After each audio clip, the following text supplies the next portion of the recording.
Isang tanong naman po ng ating pong subscriber ang ating pong sasagutin.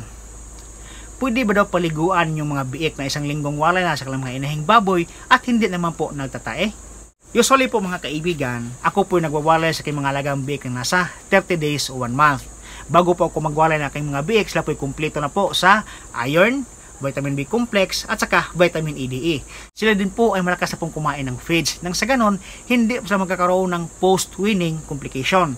Ang isa kasi pong dahilan na magkakaroon ng post-weaning complication ay yung mga biik na mahina pa pong kumain. Kasi sa mga panahon na iyan, yung mga biik po ay dependent na po sa feeds kasi hindi na po sila makakainom ng gatas mula po sa mga inahing baboy. Kaya, importante talaga na sila po yung sanay na pong kumain ng feeds bago po natin iwalay.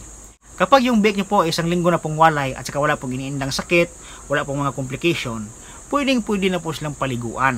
Importante po yung pagpapaligo po sa mga alagang biik nang sa ganun hindi po mag-init yung kailang katawan.